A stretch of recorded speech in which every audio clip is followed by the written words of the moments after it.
Si Yusek Claire Castro, mga kasama natin via Zoom. Yusek Claire, magandang morning! Good morning, Anthony. Good morning, Jerry. At sa lahat ng mga sumusubaybay sa inyong programa, magandang umaga sa inyong lahat. Oy, joke lang yung death penalty pero sa batas po ba yung rumor mongerer o kaya yung fear mongerer, Ayan. may kwan ba yan? Meron bang kaso yan? Depende kasi kung ikaw ay gagawa ka ng fake news, kasi maging part na yan, wala na. Pwede maging cybercrime. Kung gagamitin mo, di ba, ang computer system para ikaw ay magkalat ng kasinungalingan, para manakot. Depende sa sitwasyon, definitely magkakaroon niya ng kaso. Pero Kanina, pero yung specific na gano'n, yung rumor mongering, wala ba sa revised penal code yan? Wala pa akong nakita. Depende lang kasi kung ano yung magiging consequence yan. Kung ginamit lang ba niya yung pananakot para makagawa pa ng ibang crime. Pero yung pananakot, simpleng pananakot, wala naman tayo makikita. Kaya lang syempre, katulad sinabi ko kanina, yung bang pananakot na nagagawa mo is just to make a fake news, diba? To misinform, at anong pwedeng idulot niyan sa ating mga kababayan. So yun yung pwedeng magkaroon ng kaso. Kanina ho, Yusek, nung kayo'y ginigising pa lang ni Jeric namin din. Napagkukwentuhan namin ni Kumbachero, yung ano tawag doon, rage bait o yung rage engagement na sa internet, sa social media, na parang bagang gagalitin ng mga tao para magkaroon ng engagement at meron palang kumikita ron. So naisip ko, hindi kaya dito sa atin meron ding bago pa ang oil crisis, ginagamit na rin yan yung strategy na yan. Magalit sa gobyerno? In particular tayo? Pwede, magalit sa gobyerno, magalit sa iba, para magkaroon ng away na ganun. Oo, Jerry, Anthony, noon pa yan ginagawa. Hindi pa, wala pang putukan sa Middle East. May gumagawa na yan, mataas pa na opisyal, para magalit sa Pangulo. Mataas na opisyal? Yes.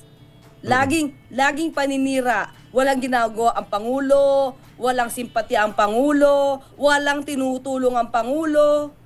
Yan ang ginagawa niya para bumagsak ang Pangulo. Clue! Tao ba ito? Ay, tao naman. Mukha naman tao. Mukha naman tao. Lalaki? Mukhang umaastang lalaki pero babae. Umaastang lalaki. Binline item pa natin. Anyway, so ganun po. So nararamdaman nyo. Kaya lang po, Yusek, yung pong ang ating mga kababayan, wag namang magagalit yung iba, dumadami na yung nagiging gullible, no? Especially kapag lagi mong naririnig, lagi mong nakikita sa social media, yun na ang paniniwala. Ako nga po, meron akong experience, yung nanay ko mismo Sabi niyo, may kukwento siya sa akin na ganito. Sabi ko na hindi po totoo yan. Nakita ko doon sa nakita daw niya sa YouTube Isip-isipin niyo, ganun na mismo yung pinaniniwalaan ng marami. Kaya yung binabanggit nyo, kung sino man yon, tapos marami pong naniwala sa kanya, natural, magagalit sa gobyerno. Yun ang magiging epekto, hindi po ba, Yusek? Yes, ang problema dito, Anthony and Jerry, pagsalita niya, yung troll armies niya, ganun din ang sinasabi. Yun nga. So, yun ang masama. At ang problema dito, baka may tumutulong pang ibang bansa para maparami tong troll na to. Sige, wag na tayong mag-blind item. Sino yun? Alam naman natin kung sino yung naninira sa Pangulo. Kahapon lang sinabi niya na walang ginagawa ang Pangulo O di ang Vice Presidente.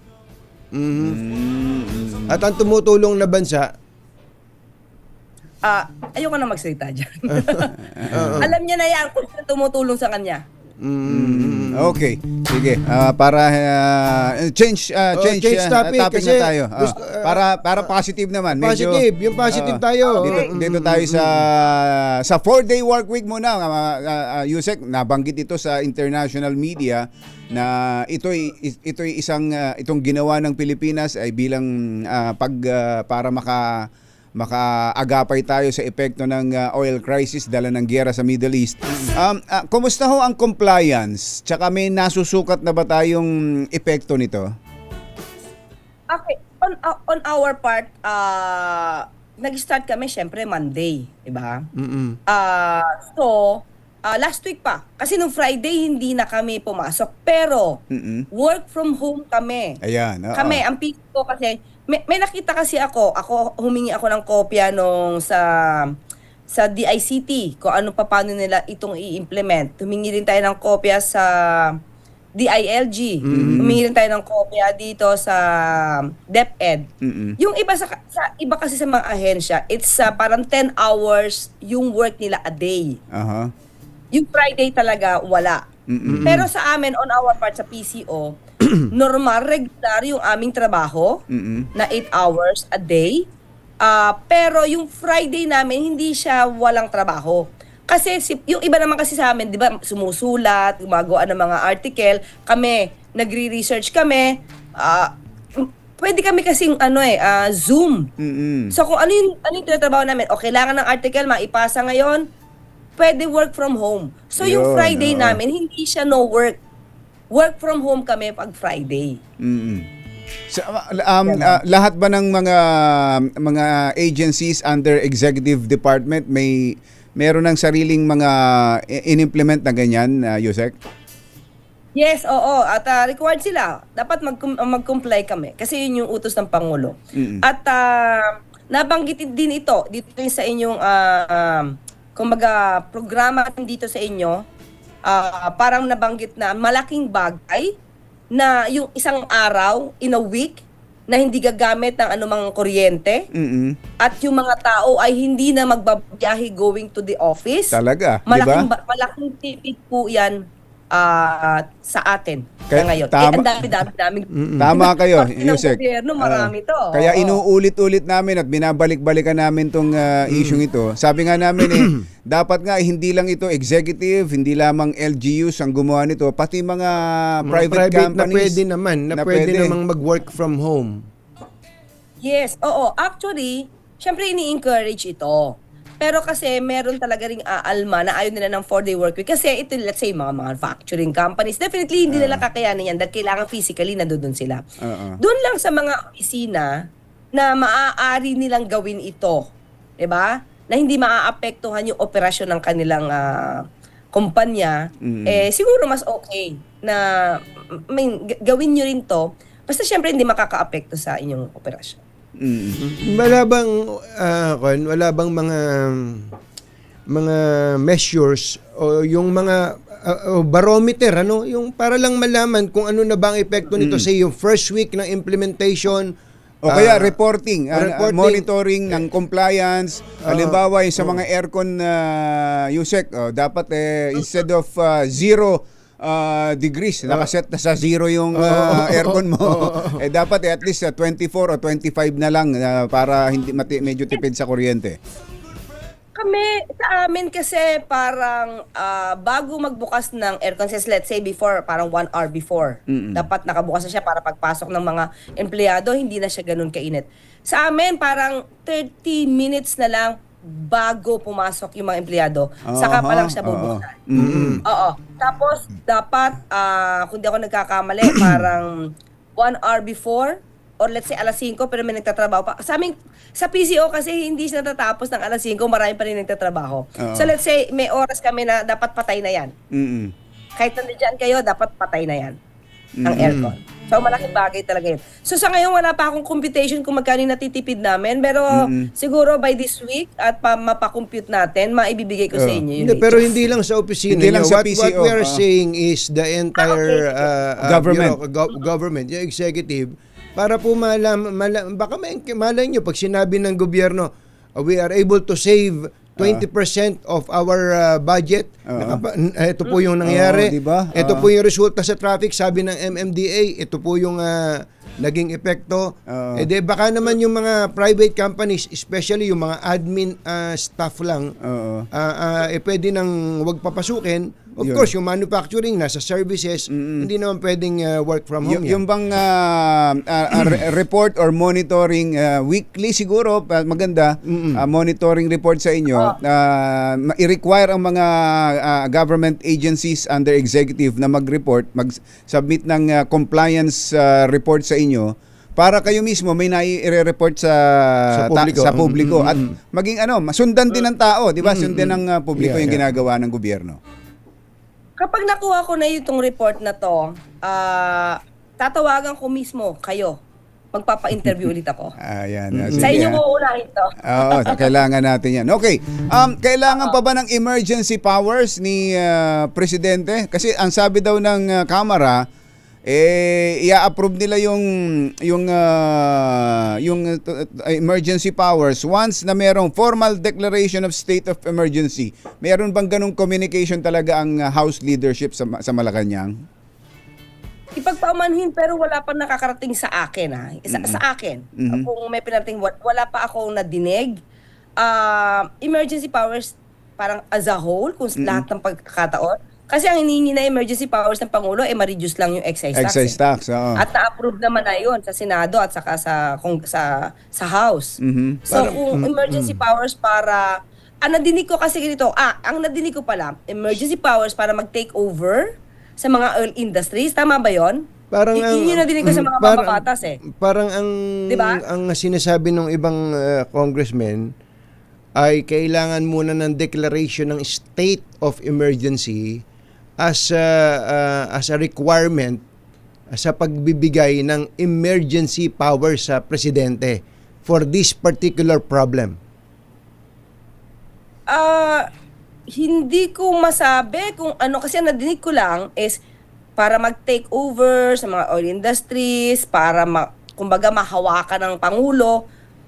Hindi pa po kasi tayo nasa ganyang sitwasyon.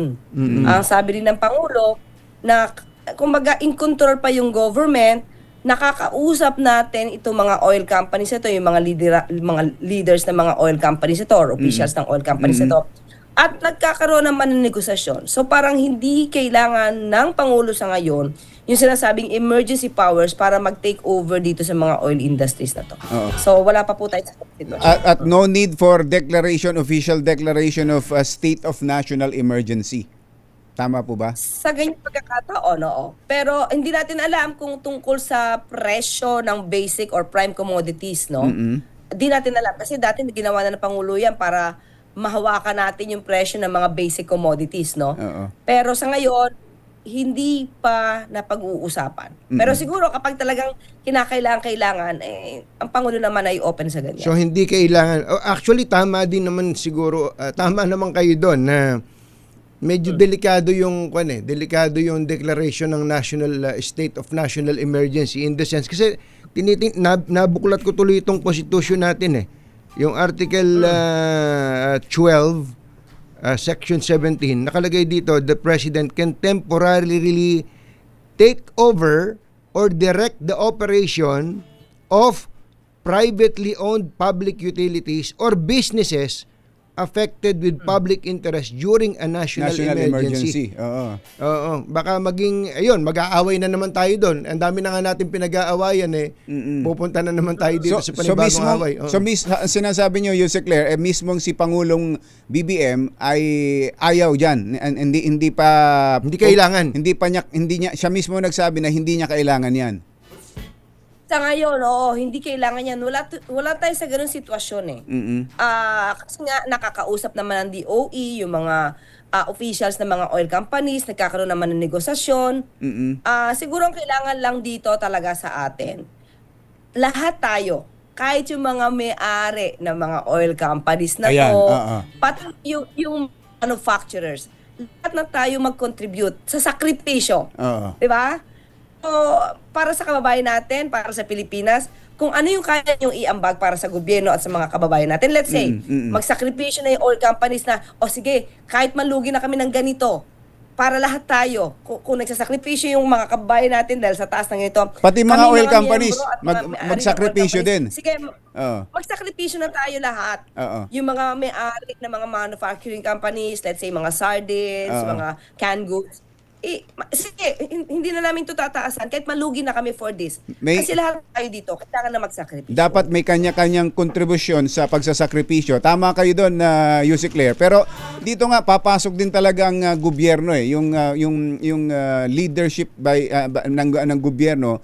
Lalo na ho dito sa weekly oil price increases. Nakakadalawang linggo na tayo ng super big time. Ang sabi staggered, uutay-utayin. Pero sa unang announcement pa lang, halos buong increase na ang Sabi ko, kinuha Yusek, sabi ni Secretary Garin, ang pwedeng itaas hanggang 20 pesos. Ayan, hanggang 20 Yung pesos. first day, ang itinaas 17 na eh. Asa na staggered doon? Oo. Parang hindi naman yata staggered yun. At parang walang sakripisyo doon. Parang walang sakripisyo doon. Ang inaasahan natin sana, Yusek, total naman kinakausap po ng Malacanang ang mga oil companies executives. Hindi ubra na total naman every week tayo nagtataas. Pwede ba kahit hindi na divided by 6, divided by 7, divided by 6 na lang. Kung tataas tayo ng 20 pesos divided by 6 per day, 3 piso. Baka pwede ganun per day. Pero yung unang bagsak 16, 17 na. Ano staggered doon? Hindi staggered yun. Baka pwedeng through you, Yusek, may parating natin. Pakitaan nyo lang ng dimples yung mga yan. Ewan ko lang sa kanila. Pero kahit pa paano, medyo, dapat ang kamay dito medyo matigas na. Alam mo yun? Hindi pwedeng, syempre ang gobyerno makikiusap tayo. Pero ang pakiusap nito, dapat alam nyo na. Mga oil companies, kapag nakiusap ang gobyerno, alam nyo na ibig sabihin nun. Pagbigyan nyo naman. Diba? Hindi para to sa gobyerno, kundi para sa taong bayan. Yun po yung sinasabi namin. Makakarating lahat yan. Ayan. Please, Yun po ang sinasabi namin na kasi kapag sa oil companies natin sinabi yan, parang Tatawanan lang tayo niyan. tatawanan lang tayo. Pero pag yan si Pangulo na, sa Pangulong Bongbong Marcos na pag nagsabi ay hindi lang mensahe, kundi merong ibang mensaheng nakapalaob dun sa mensahe niyang yon, palagay ko naman makakaramdam ang mga oil companies at magsasakripisyo din sila. Magbibigay, lalo pat hindi naman itong stock na binebenta natin ngayon Hindi naman bago yan eh. luma pa yan di ba, Yusek? Kasi, di ba ang nireport sa Pangulo ay meron pa tayong supply hanggang 60 days. Yun yung binigay na report Yes. Diba? Then all of a sudden, bakit ganito?